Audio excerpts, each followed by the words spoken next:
আবার একটা পাথর বেরোলো, কিডনি থেকে নয় কিন্তু ইউরেটারিক স্টোন। ডান দিকের ইউরেটারের মধ্যে পাথর ছিল, কিডনি থেকে যে পাইপ গিয়ে ব্লাডারে পড়ে।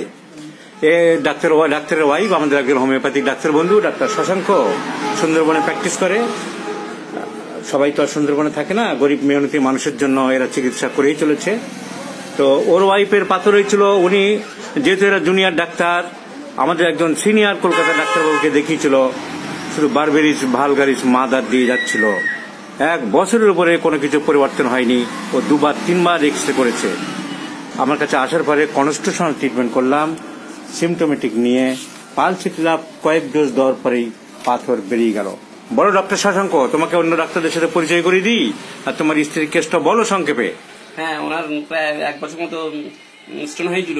ওনার কলকাতা ডাক্তার দেখিয়েছিলাম, তা বারবারই দিয়েছিলেন, লাইকোপোডিয়াম দিয়েছিলেন, তাতে করে ওনার উন্নতি হচ্ছিল। তারপর আপনার সন্ধান পেয়ে আপনার কাছে আসার পর পালসিটিলাপ কয়েক ডোজ খাওয়ার পরে 1-2 মাসের মধ্যেই স্টোনটা বেরিয়ে গেছে। 2 মাসের মধ্যেই পাথর বেরিয়ে গেল।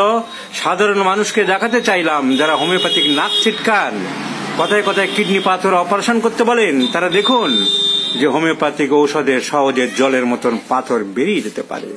আর আমার জুনিয়র হোমিও বন্ধুদের শেখাতে চাইছি, কনস্টিটিউশনাল অ্যান্টিমায়াজমেটিক ট্রিটমেন্ট ছাড়া কোনো কেসে সাকসেস হওয়া যায় না। ওই তো বারবেরিস ভালগারিস মাদার খাওয়াচ্ছিল, ওই তো লাইকোপোডিয়াম আন্দাজে দিচ্ছিল। পালসিটিলার সব সিমটম: চিলি পেশেন্ট, শীত বেশি, থার্স্টলেস, জল পিপাসা কম, মাইল্ড টেম্পারামেন্ট, অন্ধকারের ভয়, উইপিং ডিসপোজিশন। তা পালসিটিলার না হয়ে লাইকোপোডিয়াম কেন হলো সে ডাক্তারবাবুর নাম বলার দরকার নেই, কিন্তু তুমি বুঝলে যে কনস্টিটিউশনাল ট্রিটমেন্ট ছাড়া রোগ সারে না। হ্যাঁ, এটা আরো 10টা জুনিয়র ডাক্তার বন্ধুদের আমি শেখালাম। তোমাদের সহযোগিতা করার জন্য ধন্যবাদ ডাক্তার শশাঙ্ক।